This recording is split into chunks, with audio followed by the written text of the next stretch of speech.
Testing 1 2 3 audio okay. test 1 2. Let me adjust these again. Bring these down. All right. Test 1 2 3. Good audio. Podium. All right.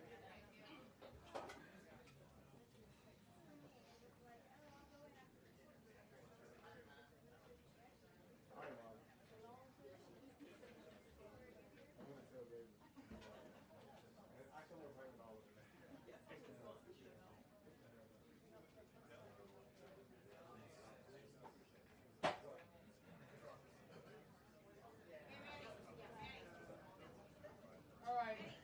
Welcome. Y'all told me? Joe. Joe. Strictly good day.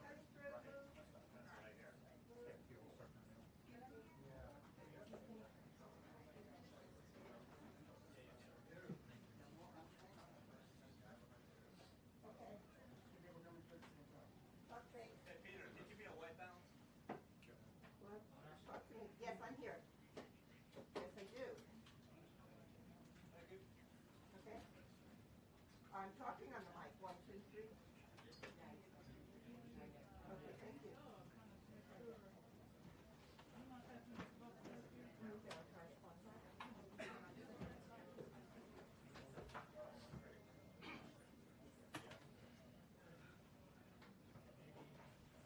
Karen, are you still coming?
question. This is the end of a fairly extraordinary week for President Trump. If you think back, it was less than a week ago on last Saturday night when he addressed the nation, talking about those extraordinary military strikes on Iran.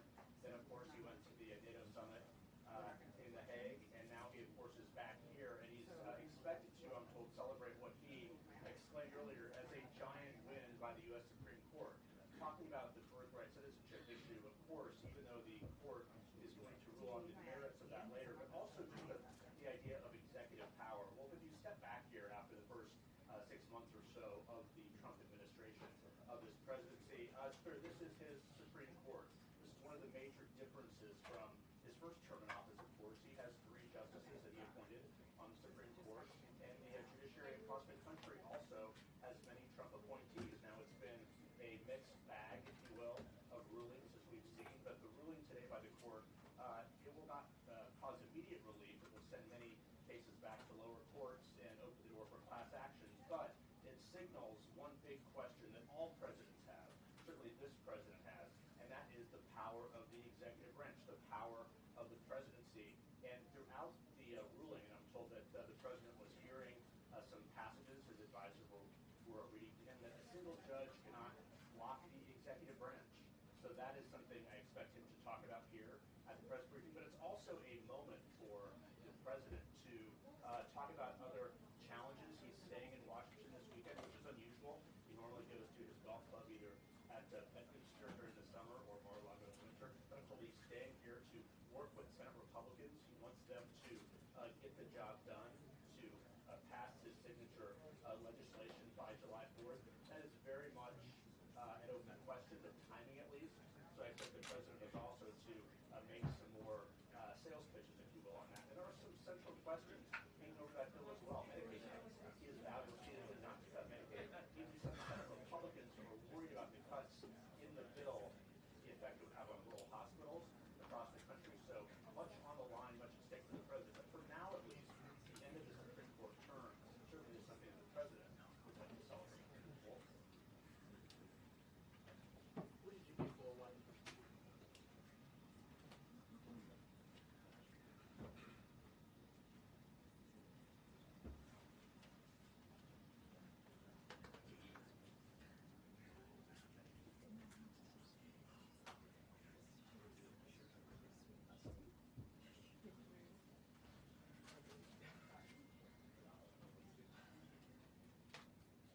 It is, Wolf.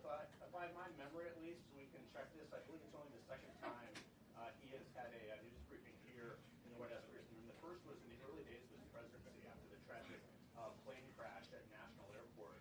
He, of course, came in this briefing room and took questions. But you're right, he often does his exchanges with reporters, often on a near daily basis in the Oval Office or other places on this campus. But no, there's no doubt this is a different moment, but he wants to obviously talk about and celebrate what he sees as a giant win, as he put it on a Truth Social earlier this morning, but also think of all that's happened again over the last week. It's extraordinary. And many questions remain about the Iranian nuclear program, his foreign policy agenda, as well as his domestic priorities as well. So it's a good, I guess, halfway mark of this first year in office for the president to come and take some questions. We'll see if he does. Wolf?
Well, this was a big one, wasn't it?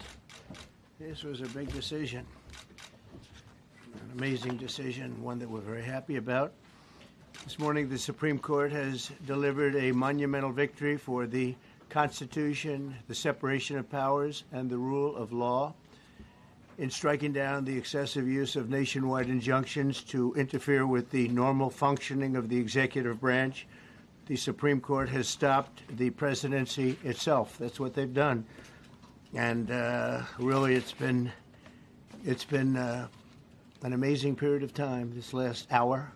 There are people elated all over the country. I've seen such happiness and spirit. Sometimes you don't see that, but this case is very important. I was elected on a historic mandate, but in recent months we've seen a handful of radical left judges effectively try to overrule the rightful powers of the president to stop the American people from getting the policies that they voted for in record numbers.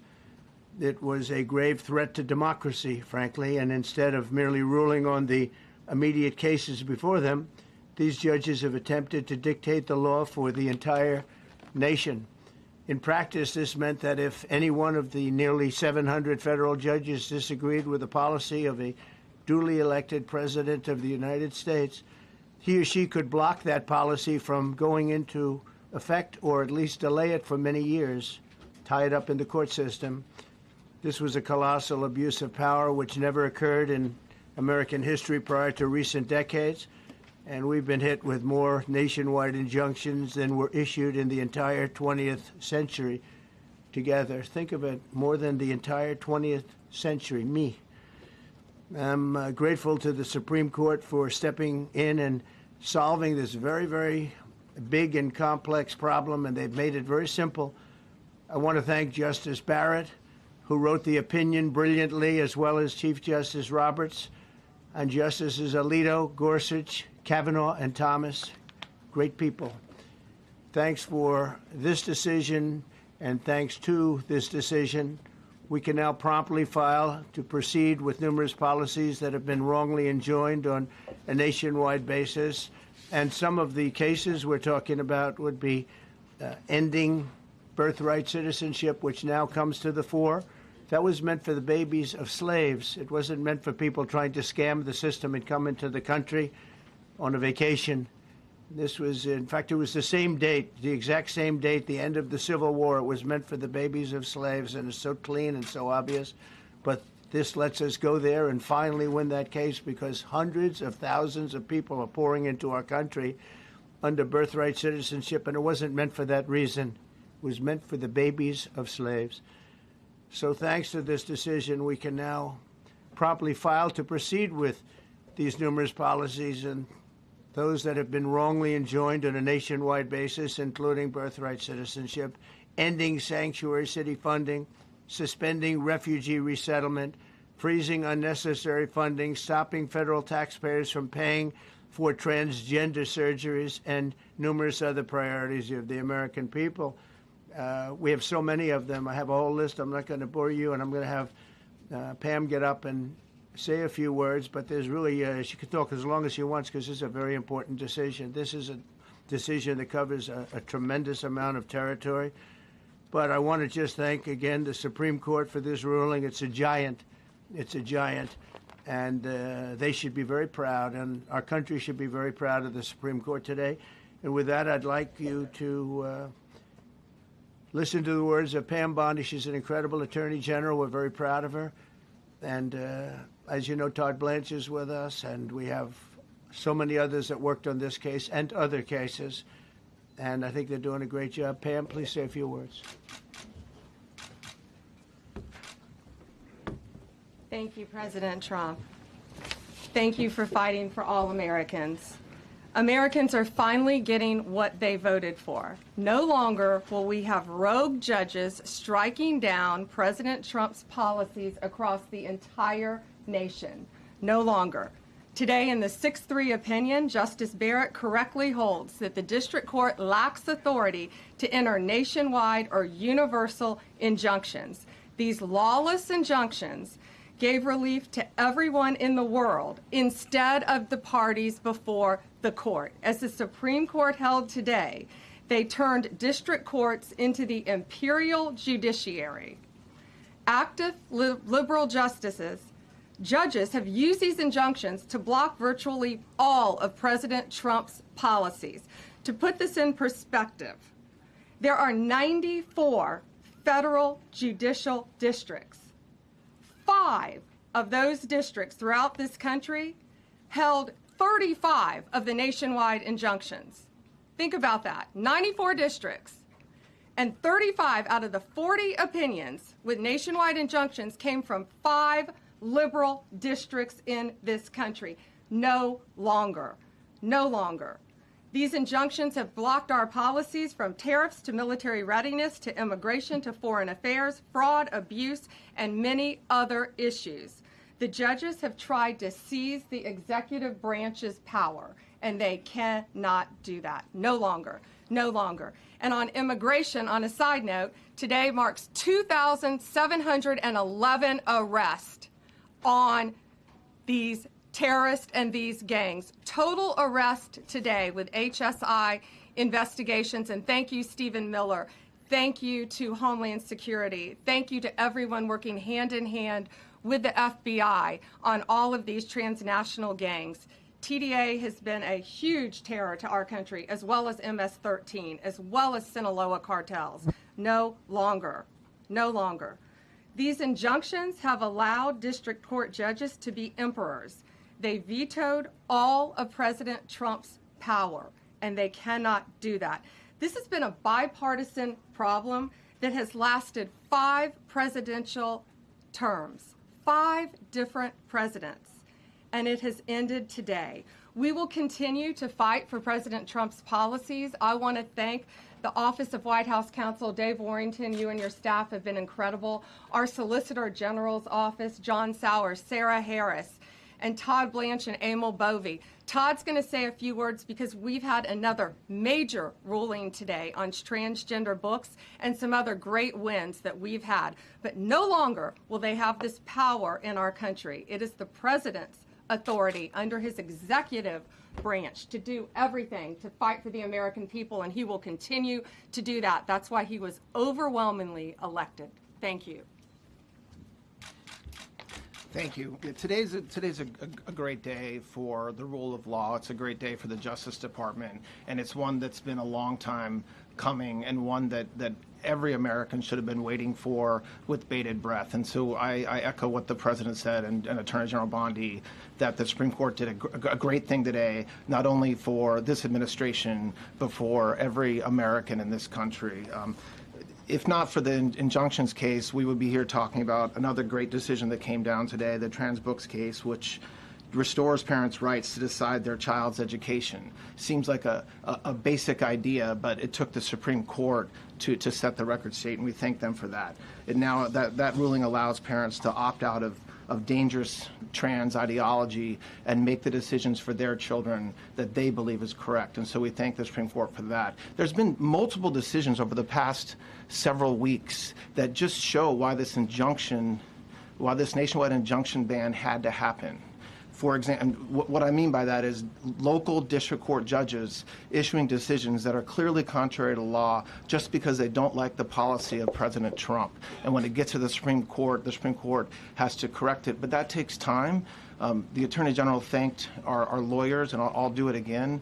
Our lawyers are working 24 hours a day, 7 days a week to fight these injunctions and to emergency appeals, emergency stays, going back to the district court judge, asking them to change their view. And so their hard work is really paying off today, but over the past few weeks. We had a stay of an order that prevented DHS from moving aliens to a third country. We had a stay of an order that stopped the Department of Defense from implementing military readiness, the EO that President Trump signed. We had another stay of an order forcing reinstatement of fired executive branch employees entirely within the President and Article 2, his right to do. We had a stay of, as you all know, of numerous DOJ cases. And again, every one of those stays requires a tremendous amount of work and effort by the lawyers and parties involved, and they should be doing other work. They should be doing the work that the President and this administration demands and has a right to demand, and not fighting these local judges who don't make decisions based on the law. They make decisions because they just simply don't agree with the administration's decision about a policy, and that's wrong. Thank you. Any questions? Yes, for Pam, please. Go ahead. Sure. Thank you, Madam Attorney General. So as you know, the Supreme Court did not rule on the underlying constitutionality of the President's birthright citizenship order. So what is the plan now? Are you going to try to implement the EO just in states where there isn't a legal challenge? Yes, so birthright citizenship will be decided in October in the next session by the Supreme Court, unless it comes down in the next few minutes. I guess it could come down. I think they're still deliberating right now on some cases. As you heard, we just got transgender books, which is a huge win. But most likely, that will be decided in October in the next session. However, it indirectly impacts us because, as you correctly pointed out, if there's a birthright citizenship case in Oregon, it will only affect the plaintiff in Oregon, not the entire country. So yes, it's indirectly, but that's pending litigation, and we're waiting on that in the next term. And how concerned are you that the Supreme Court will come back and determine that the executive order is unconstitutional? Oh, we're very confident in the Supreme Court. But again, it's pending litigation, and that will directly be determined in October, but it indirectly impacts every case in this country, and we're thrilled with their decision today. Peter. Madam Attorney General, thank you for being here to take our questions. A couple questions to the both of you. The EO had a 30-day grace period before it goes into effect. Is there any thought about trying to make it effective immediately within that period of time? We're going to follow the law. We're going to make those decisions, and we're going to do what's right in the bounds of the law. And then the DOJ didn't ask the justices to rule on the merits of the birthright citizenship ban. Just for explanation purposes, why? Sure, because that's going to come down in October in the separate. This was huge because it's indirectly impacted today. As I said, it's case by case. Let me reiterate, of the 35 of the 40 nationwide injunctions filed against this president, against his executive authority as President of the United States, 35 of them came from Maryland, D.C., Massachusetts, California, Washington. I mean, that's crazy. These 5 districts. So yes, it indirectly impacts us. It will be a separate decision in October. Next question. Thank you, Mr. President. A question for you, sir. Do you believe this ends the power of the lower court judges to stop your agenda? Do you see this as a full green light for your agenda going forward? Well, you'd have to really speak to the lawyers about that. But this is really also a decision based on common sense. It didn't work the other way. It was a disaster where somebody from a certain location in a very liberal state, or a liberal judge, or a liberal group of judges could tie up a whole country for years, because their decision would sometimes take years to overturn. We've overturned many of the decisions, but it would take years to do it. And we have to act quickly when it comes to illegal immigration. We have murderers, killers, we have drug dealers, we have what they've allowed to come into our country. Should never be forgotten. It should never be forgotten what they've done to our country. And we have to be able to act very quickly, and we're going to do that. Thank you. Just as Amy Coney Barrett, sir, I know that you praised her and her opinion here in this case. She has taken some heat, though, from some of your supporters who have labeled her weak, a squishy, a rattled law professor.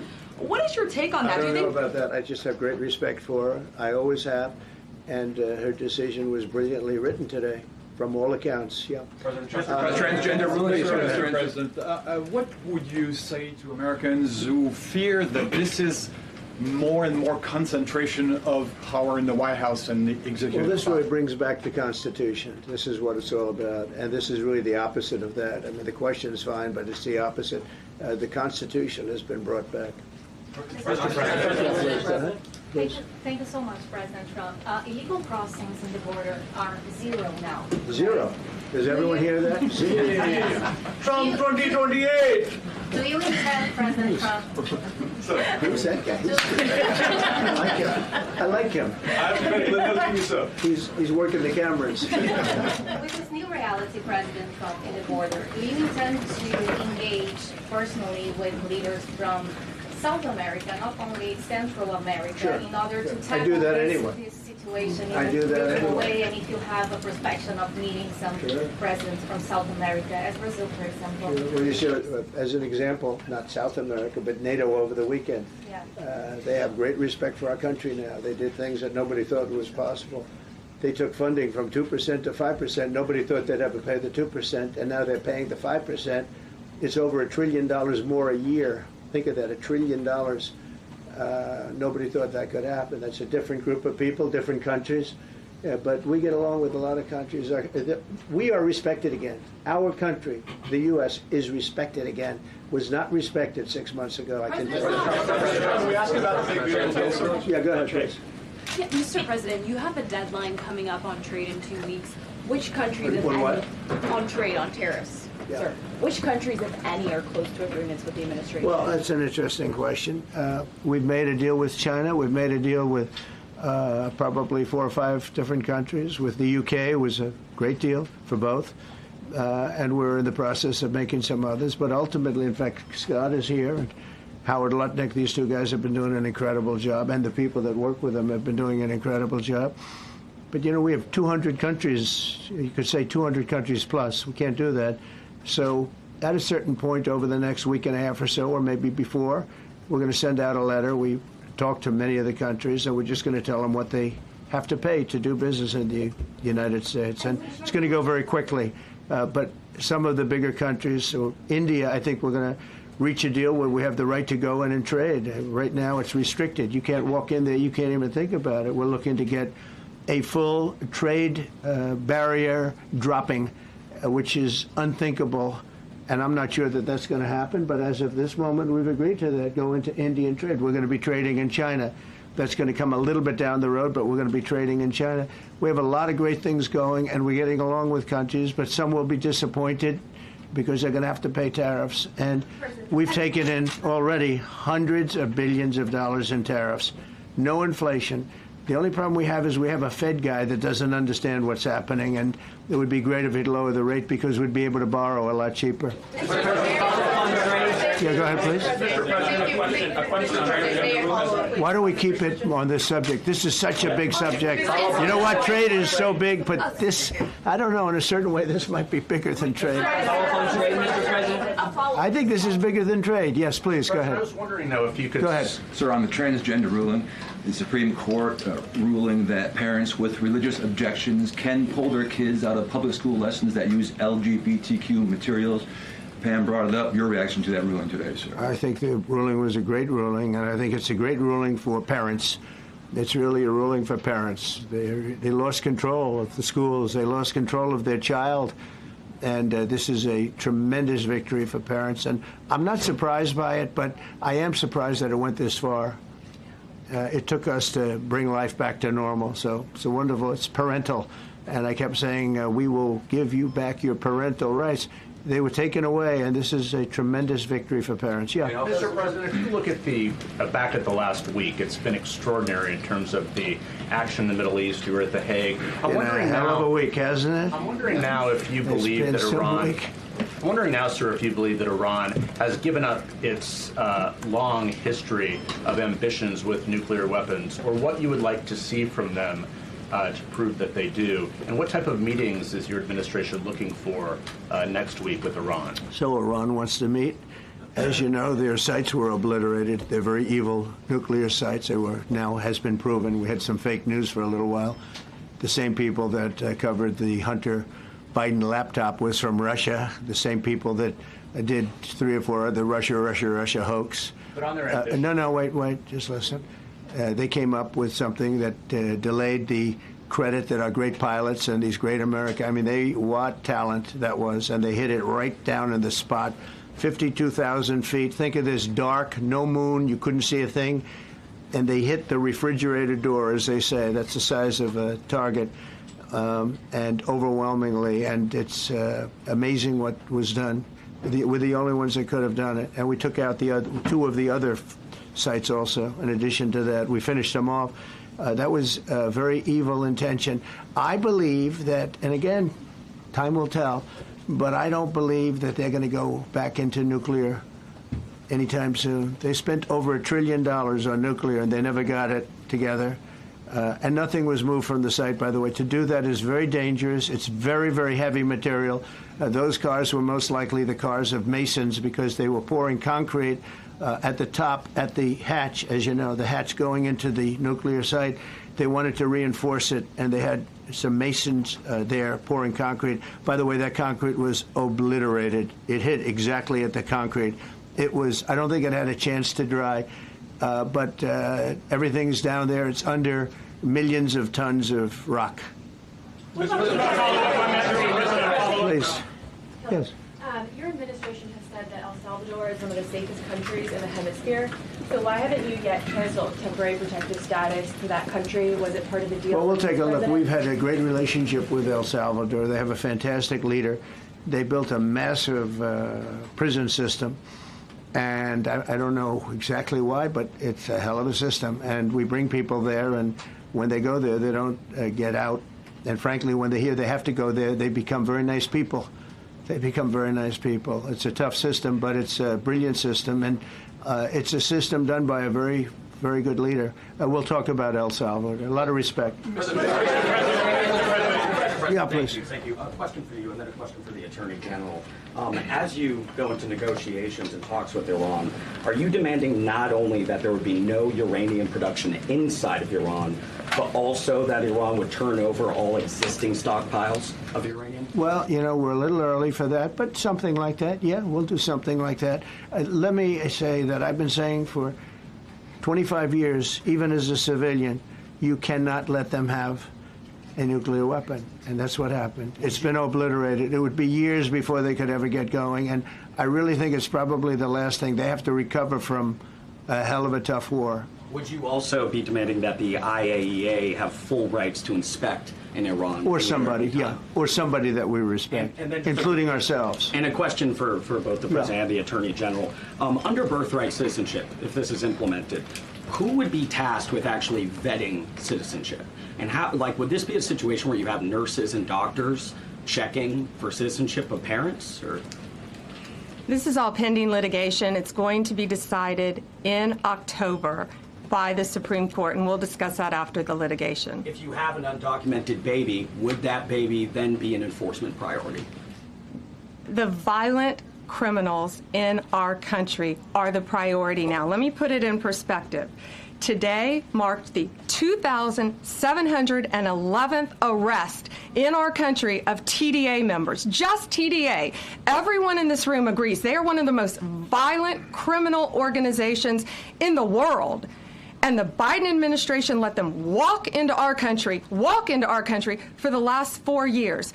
2,711 of them today have been arrested in our country. That is the priority of Donald Trump. That is the priority of this country, of Homeland Security, of all of our lawyers, of FBI. That's the priority. That will be discussed in October when the Supreme Court hopefully rules in our favor, and we're very confident of that. But you should all feel safer now that President Trump can deport all of these gangs, and not one district court judge can think they're an emperor over this administration and his executive powers and why the people of the United States elected him. I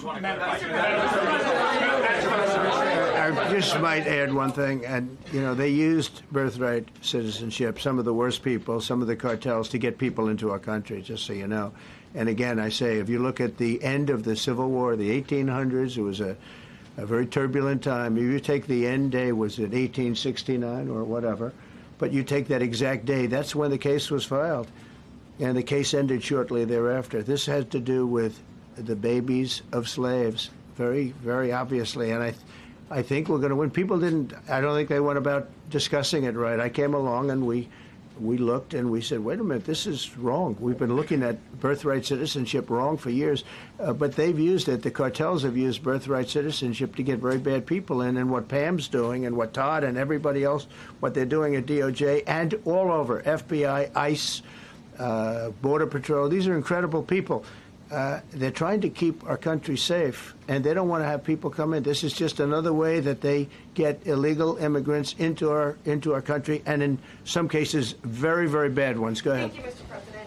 On your tax bill, if I could for a moment, Senators are racing to rewrite parts of it right now after the Senate parliamentarian ruled that sections of it were outside of the process that they're using to get this through. Do you think that senators should respect the decisions of the parliamentarian? And what have you personally done in the last 48 hours to try and get Republican senators who are against the bill to a yes? Well, look, it's a great bill. It's a massive tax cut. If it's not approved, your taxes will go up by 68%. Think of that, 68, a record, the highest in the history. The Democrats won't approve it only because politically it's so good for the Republicans. The Democrats aren't approving it. But think of what they're not approving. They're not approving border security. We've done a great job at the border, but we have to add some wall. We have to do, various things. We have no money for that. We have no money for the border. We have no money for so many things. But if the Democrats, it'd be interesting to see if we get any Democrat votes. We should. If I were a Democrat, I would absolutely, maybe Fetterman, because he seems to be the most sensible one lately. If I were a Democrat, I would vote for this bill all day long because it's tax cuts and so many other things that are common sense. They're basic things. I think they're doing fine. The parliamentarian's been a little difficult. And I would say that I disagree with the parliamentarian on some things, and on other ways he's been fine. But we'll have to see. It's a big issue. I will tell you this: if that bill doesn't pass, the country will get a 68% tax increase. So think of this: you're a Democrat and you vote against it. That means you're voting in favor, because essentially you're voting in favor of the largest tax hike in the history of our country. And you can't do that. In addition, we're cutting costs by $1.7 trillion, and it won't affect anybody. It's just fraud, waste, and abuse. Mr. President, a leading global economist just did a 180 and says your tariff plan, you may have outsmarted everybody with it. What is your message? I love this. I love this question. This is the favorite. This is the best question I've ever been asked, because I've been going through abuse for years on this. Because, as you know, we're taking in hundreds of no inflation whatsoever. But, Mr. President, what is your message to critics who think your tariff plan will cause a recession? I think they should go back to business school. It's so obvious. It's so obvious. I mean, we're taking in billions and billions of dollars from China and a lot of other countries. We took in, I had a call from somebody in the House and a high official. Sir, we have a problem. We don't know what to do. The books are a mess. I said, what do you mean by the books? The books, the money coming in. It's so terrible. I figured, oh boy, what's this? I don't like this question. I said, so what seems, there's so much money coming in, and there must be some kind of an accounting mistake, because we have hundreds of billions of dollars more money than we thought. I said, do me a favor, go check call me back. You have to call me back. Check the tariff column. Calls me back 2 hours later, says, you're right. We took in $88 billion in tariffs. They have so much money coming in. But more important than the money coming in, we have companies coming in, factories coming in, auto plants being built. AI is being built here instead of being built all over Europe and Asia. We have all of it. We have over $15 trillion, just about, Scott. I think we're right about that number. We went to Saudi Arabia. We went to Qatar, we went to UAE, very smart people, very smart leaders, great leaders, and we took in $5.1 trillion just there. Without the tariffs, I mean, they also liked a thing called November 5th, November 6th, and November 7th. That was a very good little period of time. It's called the presidential election. You know, you used to have one-day election, now you have it go over it, but even if you just took that little period, because it was pretty obvious it was going to be a landslide, and they like that, but they love the tariffs. I had Texas Instruments come in the other day, big company, and he said, we're putting in $60 billion into new plants and new equipment, new everything. Sir, you're going to keep the tariffs, aren't you? Because if I ever took the tariffs off, and we are going to absolutely keep it. And they're worried that somebody that, like this communist from New York, someday gets elected. I can't believe that's happening. That's a terrible thing for our country, by the way. He's a communist. We're going to go to a communistic state. That's so bad for New York. But the rest of the country is revolting against it. But if somebody got elected, they're afraid that if this was taken off, well, we're going to guarantee it's never going to be taken off. And again, we're taking in think of this, hundreds of billions of dollars. And they were all confused because they've never seen this before. You know, it's always the other way. We don't have enough money. So much money is coming in at levels that nobody's ever seen. But most importantly, we have factories being built, car plants being built, companies moving to our country like never before. If you look at 15 trillion, and that's only in a few months, I haven't been here that long. Presidents like the last one was a disaster. He's the worst president in the history of our country, by the way. What he did on our border can never, ever be forgotten. To me, that's the worst of all the things. And he's done some terrible things, grossly incompetent. Nobody knew it was him because I don't think it was him. I think it was whoever was controlling the auto pen. But our country is doing great. And those leaders and other leaders I just left, as you know, a large group of the most highly respected people. And that includes big countries. When you look at Germany and France and Spain, although Spain didn't come through, but they will. By the way, guaranteed they will. That was the only country that sort of tried to hold back on putting up the money. But just so you know, they said, it's unbelievable what's happened to the USA. You were a dead country. We didn't respect the country, the leader. You were dead as a doornail. One said to me, you went from being a dead country, you are right now the hottest country anywhere in the world. The whole world is talking about the USA, and everybody wants a part of it, and they're pouring into our country, and you're going to see those numbers. Thank you for that question.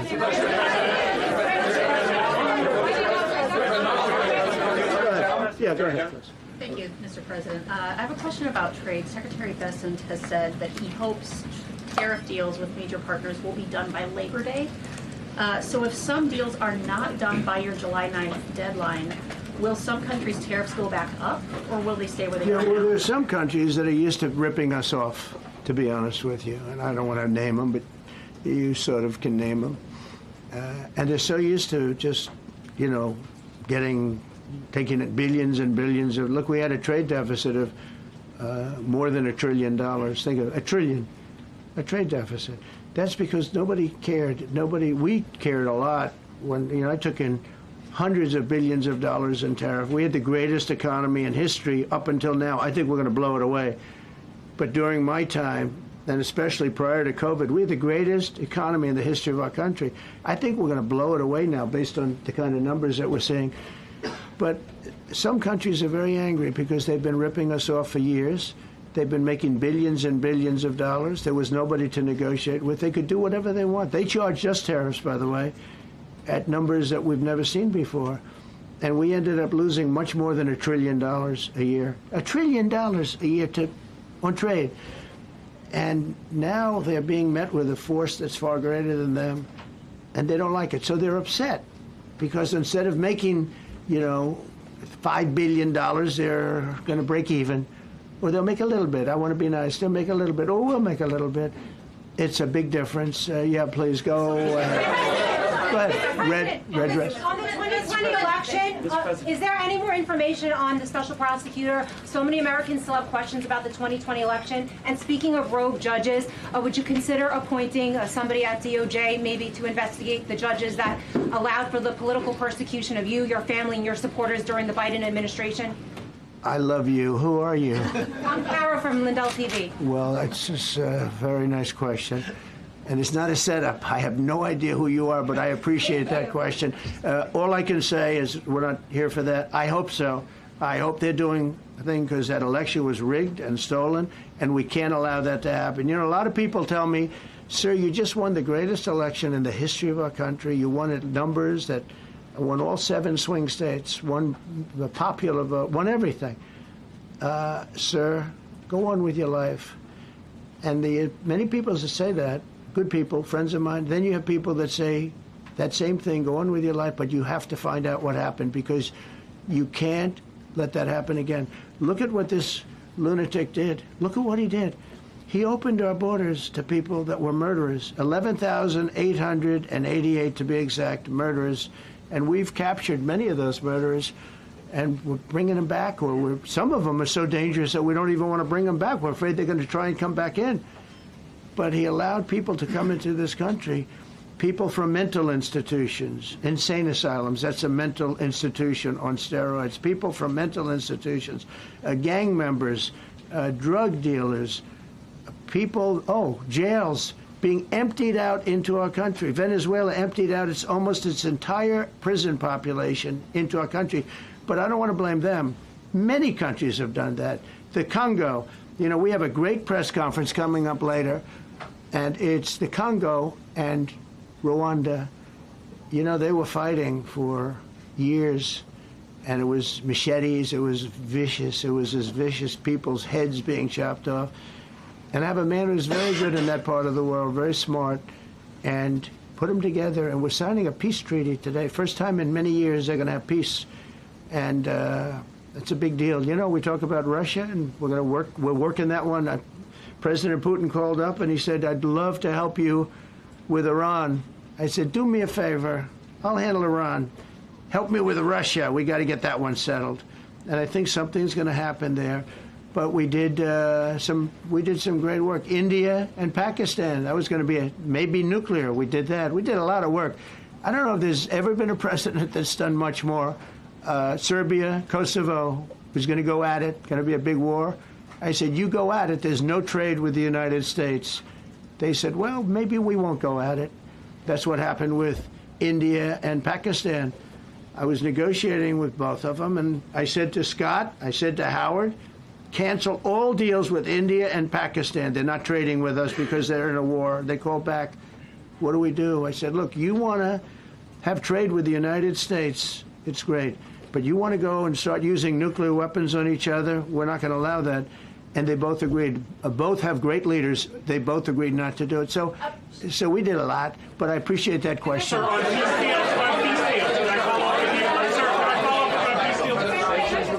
Thank you so much. Thank you, Mr. Orange. President. Thank you, Mr. President.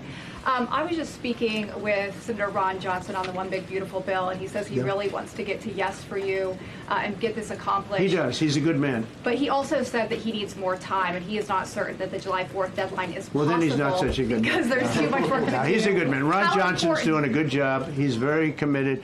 Every Republican senator is committed.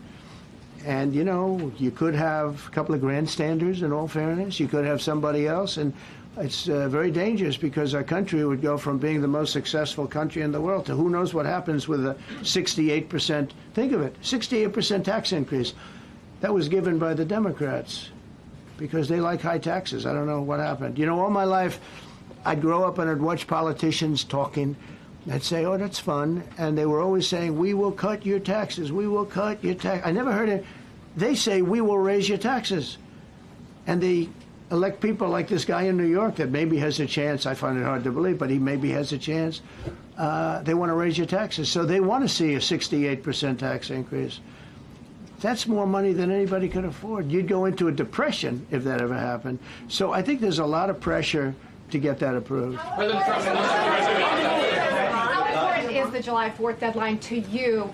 If It's important. It's not the end all. August? It can go longer, but we'd like to get it done by that time, if possible. And look, we have a lot of very committed people, and they feel very strongly about a subjects that you're not even thinking about that are important to Republicans. The problem we have is that it's a great bill. It's a popular bill, but we'll get no Democrats only because they don't want to vote for Trump. If that bill was their bill, oh, they would be so happy. It's so great for our military.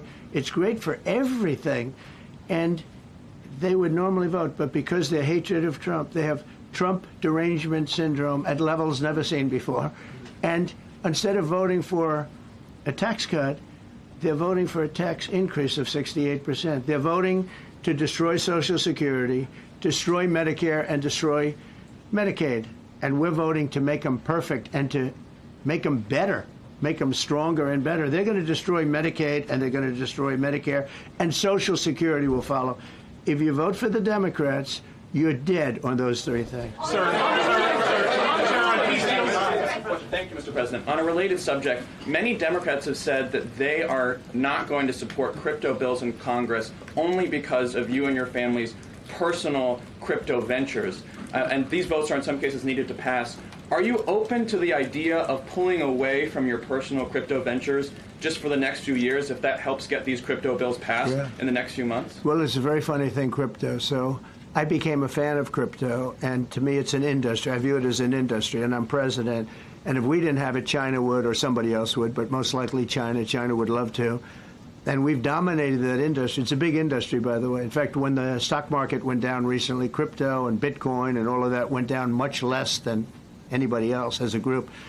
And we've created a very powerful industry, and that's much more important than anything that we invest in. We invest in it, but really that was an industry that wasn't doing particularly well. I got involved with it a couple of years ago, and before the second term. I got involved before I decided to run. I only decided to run because I saw what was happening, and Biden was incompetent, and the administration was crooked and incompetent.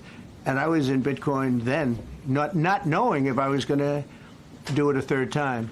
So it's become amazing. I mean, it's the jobs that it produces. And I notice more and more you pay in Bitcoin. I mean, people are saying it takes a lot of pressure off the dollar. And it's a great thing for our country. So I don't care about investing. You know, I have I have kids, and they invest in different things. They do believe in it. But I'm president, and what I did do there is build an industry that's very important. And, you know, if we didn't have it, China would. Okay. Sir, Mr. President. Go ahead. With the glasses. Gentlemen, go ahead, please. Go ahead. Thank you, Mr. President. So, are you going to cut funds in the sanctuary states, like, for instance, California? They keep supporting illegal immigration, and then these people work under Yeah, we're giving them a table. hard time. And also, a foreign policy question. I mean, they don't have a governor in California. They have a man that wants to give away everything to people that nobody's seen before. If we didn't go into Los Angeles with the military, which did a fantastic job, but if we didn't go into Los Angeles bringing in the National Guard, I would have brought the military if it was necessary, because you have to. We have the right to. That was another thing upheld by the Supreme Court. But if we didn't go in with the National Guard and be strong and tough, you wouldn't maybe have Los Angeles. It would be like the rest of California, the rest of Los Angeles. They lost 25,000 houses in a fire. They should have lost none. You know, I sent the water down. I had to break into their water supply because they just refused to do it. They're crazy. There's something wrong with them. They have plenty of water. They don't have droughts or anything. They have plenty. We let it come down from the Pacific Northwest. They routed all the water out into the Pacific Ocean for environmental reasons, okay? And now you have 25,000 houses, none of which would have burned down if you had the water. They didn't have water. They didn't have water for the fire pumps. They didn't have water in the sprinkler systems that people put in. So the answer is we're going to work with governors. We're going to work with radical left Democrats and Democrats, and we're going to make it good for everybody. We'll have to stop the crime in those, in the case of the cities, I think I can say just about all cities with heavy crime are run by Democrats. Go ahead. Yeah, with the glasses. I'm with Iran. Go ahead, yes. International. Yeah, no, the man behind you, yeah, please. President Trump, Anthony Mashak from Amphibia, Lebanon. I want to ask you regarding the threats posed by Iran's allies and proxies operating in the U.S. They were threatening your life. So what do you say about that? And regarding the Lebanon, because Hezbollah is as well part of Iran's allies, is there any time frame in Lebanon regarding disarming Hezbollah in Lebanon? Yeah, Lebanon is a great place with brilliant people. You know, it was known for the professors and doctors and had an incredible history. And hopefully we can bring it back again. I just appointed a friend of mine who's Lebanese, and I didn't know he was Lebanese. I've known him for 20 years, very, very successful man. And I just appointed him. And I said, why would you want that?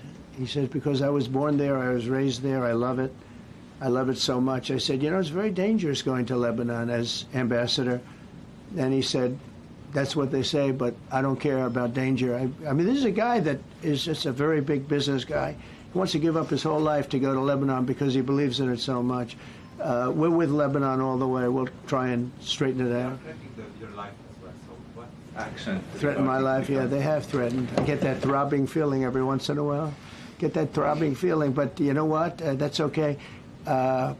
This is a dangerous business. What I do is a dangerous business. You know, I tell the story of the car companies and different people in different professions you have. Race car drivers, as an example. 1/10 of 1% die. Bull riders, 1/10 of 1%. That's not a lot, but it's people die. When you're president, it's about 5%. If somebody would have told me that, maybe I wouldn't have run. Okay? This is a very dangerous profession. Should, by the way, so many questions. Should we keep this going, Pam? Or this is the opposite of Biden. Biden would take a half a question and he'd leave without answering it. Go ahead. On Iran. You tell me when it gets boring. Okay. If Iran. Are you from Iran? No, I'm not from Iran. I'm from the UK.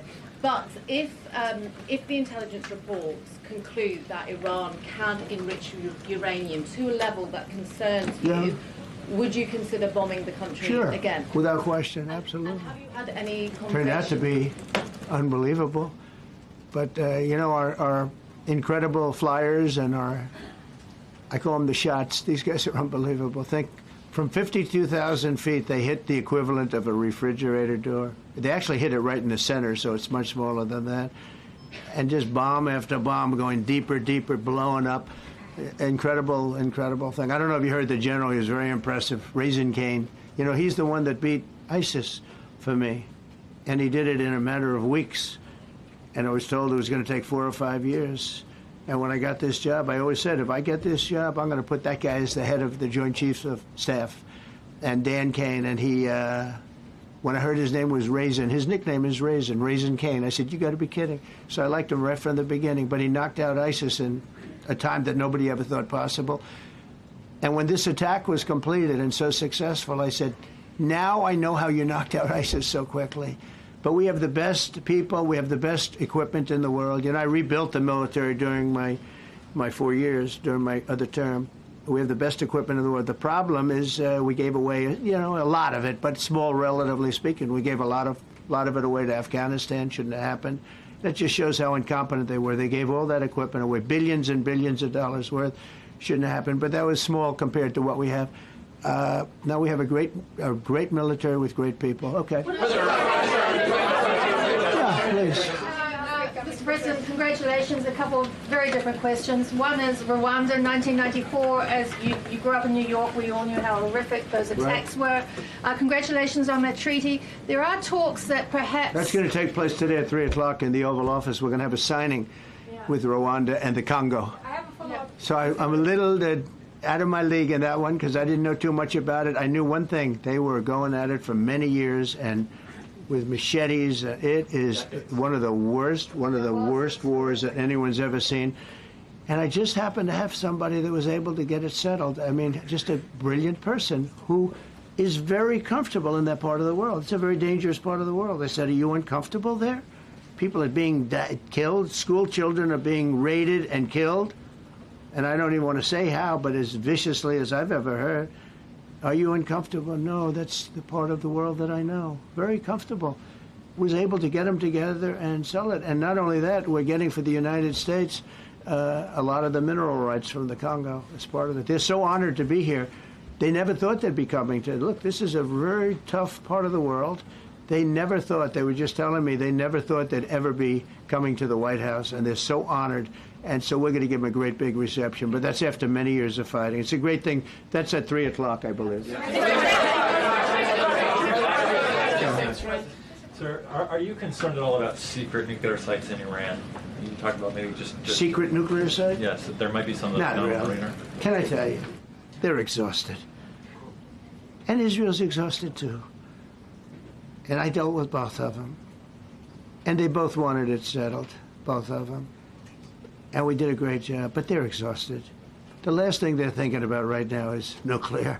You know what they're thinking of? They're thinking about tomorrow, trying to live. It's such a mess. It's such a mess. The place was bombed to hell. And no, I'm not worried about it at all. And I'm putting out a little statement. I'm going to respond to the Ayatollah's statement yesterday that we won the war. Oh, God, we won the war. And I said, look, you're a man of great faith, a man who's highly respected in this country. You have to tell the truth. You got beat to hell. And Israel was beat up, too. They were both beat up. And it was a great time to end it. It was quick. They got the hate out. There was a lot of hate, a lot of hate. It would be great if they didn't have that hate. But the last thing they're thinking about is nuclear weapons right now. Please. Thank Thank you, Mr. President. Iris Howe with NTD Research Media with the Epoch Times. Thank you so much for doing this. It's very refreshing for all of us here, It's a good group. in this room. It's refreshing. Very refreshing. Yes, we haven't had Probably. this for the past I understand what you mean. So thank you so much for coming out here. Other to than talk to us. Caroline's done a great job. Yes. You're referring to the past administration, Yes, not to yes. Caroline, right? Yes. Back to the ruling today, if you don't mind. So you have always talked about winning for the American people. Right. How do you think today's ruling will enable you to further deliver for American families and workers across the country, not only when it comes to immigration, but also when it comes to trade, energy? What actions are you most eager to move forward Well, I with think now? taking power away from these absolutely crazy radical left judges is a tremendous. This is such a big day. This is such a big day. It's like it's sort of sad because we're doing the signing at 3 o'clock, and this may very well dominate the signing of a big war that was going on and really affecting the continent of.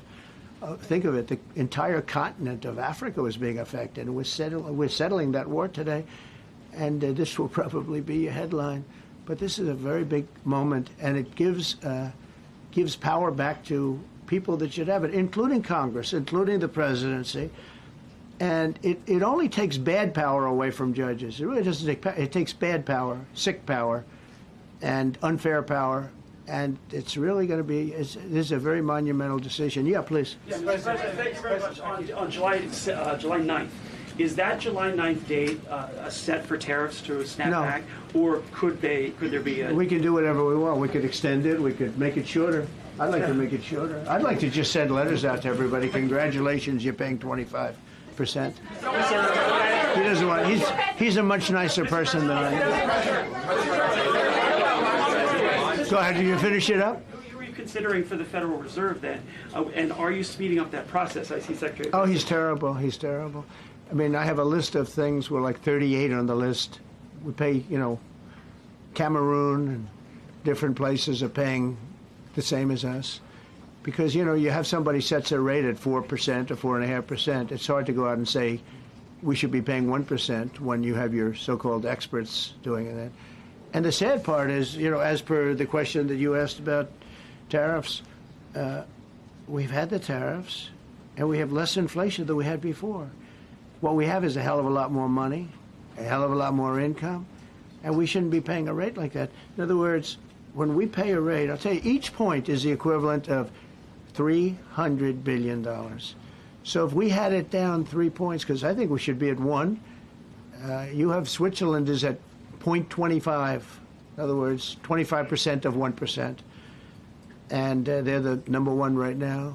But we should be the number 1. And soon you're going to have, I think, you're going to have where the people will pay will pay, like we had a few years ago, where you put up money, you loan money, and I mean, you actually, instead of paying, you get paid. I love that.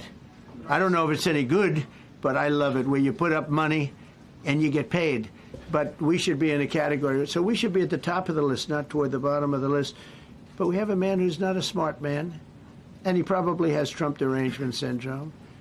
And he's just not a smart person. What he's doing, though, he's hurting us for years to come. Because if we borrow money at 2 points higher than we should be paying, that's $600 billion. Wouldn't you say those numbers are about right, Scott? So it's 2 points would be about 600, actually more than that, but about $600 billion, all because the guy doesn't want to lower the rates. He's doing the service, a very disservice, and then he goes up and talks about, I'd like to see costs come down. He gets up and he does his little thing for 5 minutes, and he goes out and he goes back to the beach. He goes, I'd like to see costs come down. Well, he could lower the interest cost by $900 billion a year. All he has to do is lower rates. And everybody's saying, I was watching some of the business shows today, and they're saying, Trump's right. He should really be cutting. The country's doing well. We have no inflation. Now, despite him, we're doing great. But if we got the rates down, we would be a rocket ship.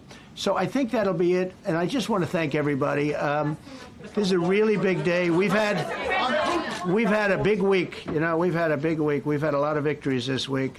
NATO was a tremendous victory. The war was a tremendous. Look, we were talking about this for 30 years, about Iran being nuclear. And all I said is it will not be nuclear, and it's not going to be nuclear.